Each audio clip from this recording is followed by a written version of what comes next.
Euphoria, comme je viens d'être introduit comme Bolivien, euh, c'est la nouvelle drogue qui vient de la Bolivie, beaucoup meilleure, efficace que la cocaïne.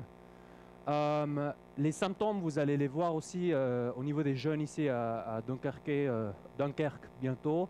Pour l'instant, c'est qu'en Suisse, ils perdent la voix, ils n'arrivent plus à parler, ils sont là comme ça. Ils sont super fatigués, crevés, vraiment, presque des zombies. Et le plus néfaste, c'est qu'ils ont un sourire comme ça, qu'ils n'arrivent plus à lâcher et ils s'engagent.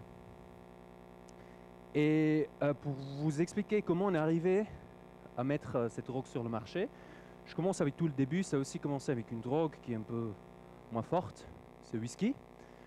On était un groupe de jeunes, on se rencontrait et on discutait du monde. Et pas de surprise, moins de whisky il y avait, plus extraordinaire nos idées. À minuit, on a réformé l'ONU, du coup elle était super efficace. 1h du mat, réchauffement climatique, résolu, plus de problème. 2h, parfois c'était 3h du matin, on avait réussi à instaurer la paix en Israël et Palestine. Donc on a sauvé le monde à plusieurs reprises. On était super fiers. Le seul problème, c'était qu'on était des cyniques, des fatalistes et des donneurs de leçons. Toujours on montrait vers les autres, toujours on savait qui avait la faute, mais jamais vers nous. Et ce n'était pas notre faute, c'est que les médias ils nous donnent l'impression que de toute manière, dans 30 ans, c'est la fin du monde. Donc, pourquoi s'engager, pourquoi faire quelque chose, de toute manière, c'est trop tard. Et la deuxième chose, c'est qu'on a réalisé qu'il y a déjà plein d'opportunités, on les a vues aujourd'hui. Ces gens qui viennent ici, qui ont des projets, qui vous invitent à les rejoindre. Mais le problème, c'est qu'il n'y a pas assez d'espace comme celui-là ici, où vraiment, effectivement, on apprend, on entre en contact, on voit ce qu'on peut faire. Et donc, on s'est dit, faut faire quelque chose. Et on a organisé en 2008 un premier événement où on a dit déjà plein d'espaces. On parle de ce qu'on ne peut pas faire et de ce qui se passe mal. Nous, on a envie de parler de ce qu'on peut faire.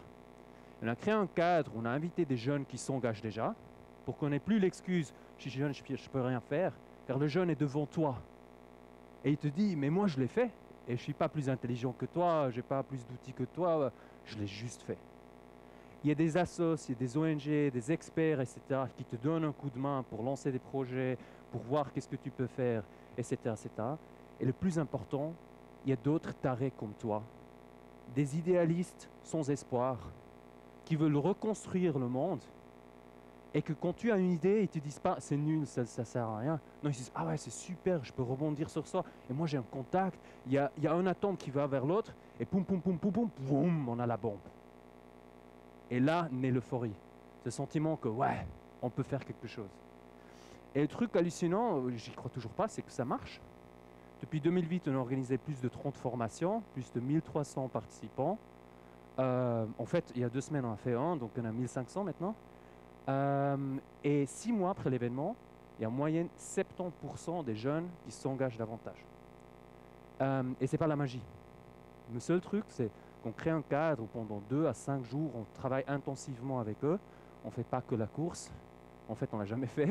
Mais on fait des trucs dans ce style-là où on sort de l'habituel, où on essaye d'aller vers l'impossible. Et en fait, Pierre, quand il m'a invité, et donc j'en parle quand même maintenant très brièvement, il m'avait dit partage l'histoire derrière Euphoria, pourquoi je le fais maintenant. Et donc je finis sur ça. La photo que vous voyez là, elle est prise de mon ancien loft qui était au 25e étage d'un hôtel 4 étoiles à Paris au 17e. J'ai été un autre potentiel. Donc je m'y retrouve un peu, au moins il y a des gens qui m'ont dit t'es un homme potentiel. Et j'avais une belle carrière tout tracée. Et à un moment donné, j'ai réalisé une chose, et c'est ça que je veux partager.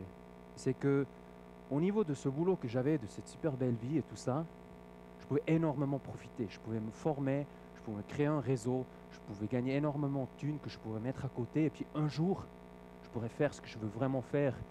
C'est marqué, faire une différence ici. Et j'ai réalisé, pourquoi attendre? Pourquoi attendre? Pourquoi est-ce que je vais me former pendant quelques années pour après faire ce que j'ai envie de faire, si je peux déjà le faire maintenant. Peut-être après, oui, je peux le faire plus grand, mais maintenant, je peux faire ce que je veux. Et c'est ça qui m'a inspiré aussi aujourd'hui en écoutant les chants, c'est cette passion. Et je suis si sûr, je suis persuadé, et je le vois à chaque événement que j'ai avec les jeunes qu'on fait, c'est que chacun a une passion. Chacun a quelque chose qui le dérange, quelque chose qui le donne envie, et on hésite.